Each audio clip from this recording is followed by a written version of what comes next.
Bueno, hoy quería hacer un vídeo diferente en estas reflexiones que yo suelo hacer. Os hablé tiempo atrás de la salud mental en la carrera investigadora, que es algo duro y demás, pero sentí al hacer ese vídeo que me dejé en el tintero muchas cosas que también han hecho mella en la persona que soy hoy en día, que me han dejado huella, para bien o para mal, y que también tienen una repercusión directa en la clase de persona que eres como adulto y en tu salud mental como tal, como persona. Y es el caso del acoso escolar. Se habla mucho del acoso escolar, del bullying, parece que sea una cosa nueva, y ya os digo yo que estoy a punto de cumplir mis 40 años, que lo he sufrido mucho.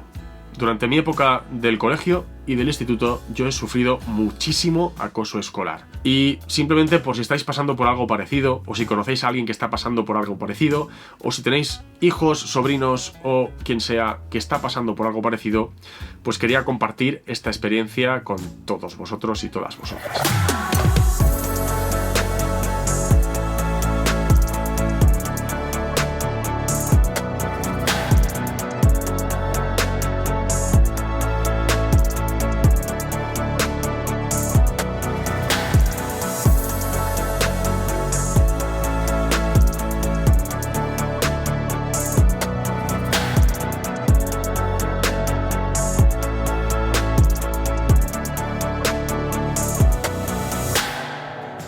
No sé si fue por simplemente ser un chaval diferente, por ser alguien que no encajaba en los cánones de masculinidad de un niño que se esperaba, ¿no? Que no era una persona a la que le apasionara el fútbol, que no fuese bueno haciendo deportes en educación física, que me gustaran otros temas.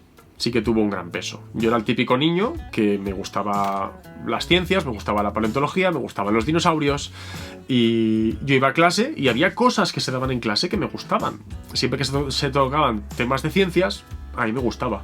Cuando estábamos en clase de historia, a mí me gustaba. Y no me disgustaban el resto de asignaturas. Sé que, por ejemplo, las mates se me daban bien. No es que a mí me gustaran mucho, ahora me gustan mucho más, pero se me daban bien. Y el caso es que por gustarme ciertos temas que se daban en clase, o porque mi mayor pasión, como era la paleontología y los dinosaurios, fuese algo que pudiese incluirse dentro de los temas de clase de vez en cuando, parecía que eso también generaba rechazo por parte de compañeros y compañeras. Entran otros factores, por supuesto, como el hecho de que mi familia fuese una familia súper humilde, que yo iba al colegio con unos chándal del mercadillo mientras había compañeros que iban con ropa de marca prácticamente desde que eran muy pequeños, y ya se generaba esa especie de rechazo a la persona que no tiene tanto poder adquisitivo. El hecho, como os decía, de que por no dárseme bien los deportes, por no estar jugando al fútbol, me juntara más con mis compañeras, porque había un fuerte mensaje social por todas partes de segregación de tareas y de sexos. Es una cosa que es así. En los últimos años se tiende a romantizar mucho los 80 y los 90 como si hubiesen sido aquello, qué maravilla, qué bien vivíamos, y ya os digo yo que no. Que por aquel entonces directamente los niños tenían que irse a jugar al fútbol, las niñas tenían que estar ahí jugando a las palmas o con la comba o este tipo de cosas. Si no te gustaba el fútbol directamente ya, solo tenías alternativa de irte a jugar con tus amigas y directamente ya ¡pam! Yo muchísimo tiempo antes de yo ser consciente de hacia qué clase de personas me sentía atraído o qué clase de persona yo mismo era, ya tenía constantemente a mi alrededor gente que me estaba señalando y insultándome y dejándome simplemente porque no encajaba con esos cánones. Y claro, le sumas el hecho de que yo era uno de los empollones, porque me gustaban los temas que a veces se trataban en clase, que era un chaval que estudiaba. No es que estudiara muchísimo, pero yo era el empollón, porque como yo ya tenía en mi cabecita que quería dedicarme a esto de la paleontología en cuanto supe que había una profesión, pues evidentemente a mí se me ha inculcado siempre en casa que si quieres dedicarte a una profesión tan especializada o que si quieres llegar a estudiar una carrera o algo así, pues que tienes que sacar buenas notas y que tienes que portarte bien en clase para poder seguir pasando por todas las etapas de tu formación, ¿no? Entonces, para mí, sacar buenas notas era importante porque pasaba de curso, y si pasaba de curso pasaba del colegio al instituto y podría ir a la universidad, y por eso me esforzaba en sacar buenas notas, Aunque por suerte, como me interesaban muchas cosas, pues no tenía que pasarme 1000 horas estudiando, ya que digamos que aprendía bastante fácilmente muchas de estas disciplinas. Entonces, todas estas razones hicieron que yo fuera un niño bastante diferente al resto, que se me hiciera de lado, incluso que se me insultara, incluso que se me llegara a pegar en ocasiones. Por aquel entonces, a pesar de que ahora sí que se ha puesto muy de moda hablar de acoso escolar, de bullying y de estas prácticas, por aquel entonces no se hablaba, pero eso no significa que no existiera. De hecho, la mayoría de veces se arreglaba todo con una charla con el jefe de estudios o con el director, os reunían a ti, la persona que había recibido este acoso o esta especie de malos tratos por parte de algún compañero con esa persona que los había infligido, se os daba una charla a los dos igual, y después tú llegabas y cuando ya no estaban esos profesores delante, recibías el doble. Y cuando se generaban esta especie de diferencias, esta especie de vejaciones, de insultos y tal, se decía que eran cosas de niños. En fin, el caso es que para mí lo más doloroso de todo aquello no fue yo ser alguien, digamos, rechazado por la mayoría. Ni siquiera que hubiera algunos compañeros un poco más machotes, que de vez en cuando se vinieran arriba y que se metieran conmigo o que me llevara alguna colleja o se me pegaran en algún momento. Aquello para mí no fue lo peor, porque quieras que no, cuando tú estás en un ambiente escolar, en clase, y eres rechazado de esta manera, lo normal es que no seas la única persona rechazada, ¿no? Y siempre tienes a otros semejantes, aunque sean pocas personas, a las que puedes acudir para sentirte un poco más, digamos, en comunidad, para encontrar a tu gente, para sentirte apoyado por gente como tú. Pues bien, lo peor para mí no fue eso de que me insultaran, eso de que me hicieran de menos, eso de que recibiera alguna palicilla. No, para mí eso no fue lo peor. Lo peor fue en el momento en el que empezamos a crecer, nos empezamos a hacer preadolescentes y adolescentes, y algunos de mis antiguos compañeros con los que yo sí que me llevaba bien y que consideraba mis amigos, de repente descubrieron que una manera de integrarse ellos en la manada, en digamos, el gran grupo, era precisamente unirse a hacerme a mí de menos, unirse a que yo recibiera también una indiferencia o malos tratos directamente por su parte, ¿no? El momento en el que gente que considerabas que eran amigos directamente te hicieran de lado y empezaran por cosas tan leves como no quedar contigo y quedar con otros y ocultártelo, y luego cuando están con los demás hablar de ello como sacando pecho, pues sí, hemos quedado todos juntos, jiji, jaja. El de repente ver cómo te vas quedando solo, el de repente ver que todo lo que haces ahora para todo el mundo parece que está mal, que tenías gente en la que apoyarte y que de repente ese grupo de gente en el que apoyarte empezaba a reducirse y que os quedabais esos pocos todavía más solos, ¿no? Yo recuerdo llegar a puntos de estar todos los días triste, de estar todos los días, básicamente, ahora lo sé, estaba con una depresión de caballo, pero yo no era consciente por aquel entonces, nadie hablaba tampoco de salud mental y mucho menos en la infancia.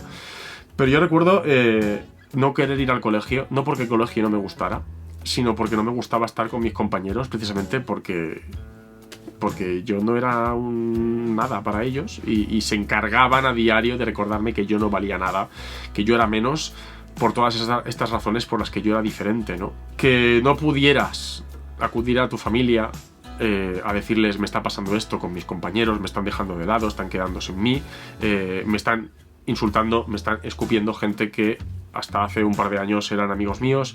No podías tampoco decir esas cosas porque sabías que la solución era: tus padres van a hablar con el profesor habla con los padres de la otra persona, hay una reunión, se habla del tema, se da el tema por zanjado y luego tú vuelves a estar en el patio del colegio con ellos y vuelves a recibir lo mismo. O peor, ¿no? Entonces yo llegué a pasarlo muy mal, muy mal. En el colegio, en el instituto parece que se suavizó un poquito porque con eso de que cambié de un colegio a un instituto hubo una mezcla de alumnos, ya no era la misma gente exactamente la que teníamos en clase, pero aún así, digamos que los roles se siguen heredando de alguna manera. Y volvía a ser yo el raro, el marginado, y me tenía que juntar con los raros y con los marginados, y recibíamos todos un poco lo mismo en el instituto, la verdad. Entonces, sí, yo lo pasé muy mal. Lo pasé muy mal, nivel... Y esto es gordo, pero llegas a pensar ¿qué narices hago viviendo? En plan de pensar en, evidentemente fugazmente, ¿no? Fugazmente, pero dices, me debería quitar de en medio. Ojalá fuera tan fácil de desaparecer y dejar de sufrir. Y llegas a pensar estas cosas, porque lo pasas tremendamente mal. Por suerte, y ahora viene la parte más positiva, dejé de pensar de esta manera porque, por suerte, seguí estudiando, me fui a la universidad, empecé a tener contacto con gente más parecida a mí, al menos porque nos interesaba la misma disciplina. Empecé a encontrar allí, curiosamente, también a gente que también estaba interesada en otros temas que a mí me interesaban también. Algo tan simple como poder reunirte con gente y que no solo os guste la biología, sino que además estés leyendo un libro y esa otra persona también lea los mismos libros que tú. Empieza a generarse, conforme conoces a más gente, empieza a generarse una sensación de pertenencia, porque, digamos, se reduce. Antes estabas en un ambiente muy amplio en el que básicamente tú tenías que convivir con la gente con la que te había tocado convivir, y aquí ya había un filtro. La gente que estaba estudiando esto y a la gente que como mínimo le interesaba ese tema. Y entonces dentro de esa gente también encuentras a gente a la que les interesan otros temas y que también te interesan a ti, ¿no? Y así poco a poco, con el paso de los años, conocer a más gente en la universidad, conocer incluso a gente de otras carreras, pero que tiene aficiones en común, estar expuesto a la gente del campus, me hizo mucho bien y me hizo poco a poco encontrar mi sitio. Y poco a poco, también gracias, y eso es una de las pocas cosas buenas que han traído las redes sociales e internet, también llegas a conocer a gente que es más parecida a ti por gustos, que puede que viva a kilómetros de ti, ¿no? Eso es algo que tenemos hoy en día, que es algo muy positivo que no teníamos entonces, que podemos encontrar a gente parecida a ti, afín, con quien compartir estos gustos, inquietudes y no sentirte tan solo. La otra parte, una parte negativa de todo esto, de las redes de internet y demás, es que evidentemente antes el acoso se acababa en el colegio y tú ibas a tu casa y en tu casa podías estar a salvo. Puede que no.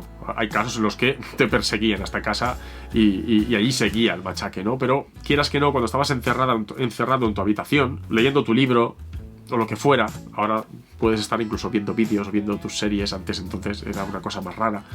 Pero que tú en tu pequeña fortaleza de soledad, que es tu habitación, pues podías estar a salvo.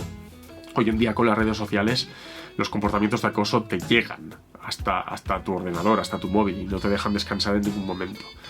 Entonces, como persona que ha sufrido acoso toda su vida, sobre todo en el colegio, en mi etapa escolar, que ante situaciones así no calléis. Ante situaciones de temer que una persona a vuestro alrededor está sufriendo algo parecido, interesaos. Y sobre todo, apoyo. Apoyo, apoyo y apoyo. Una de las razones por las que se está haciendo tanto hincapié en los últimos años en fomentar una visión muy diversa de las personas es precisamente para que las personas que se sienten diferentes se sientan arropadas. Que al fin y al cabo todos y todas las personas somos diferentes, tenemos particularidades y no tiene ningún sentido señalar a una persona porque sea diferente, porque todos somos diferentes. Entonces, yo creo que es muy importante el visibilizar esta diversidad de personas, tanto diversidad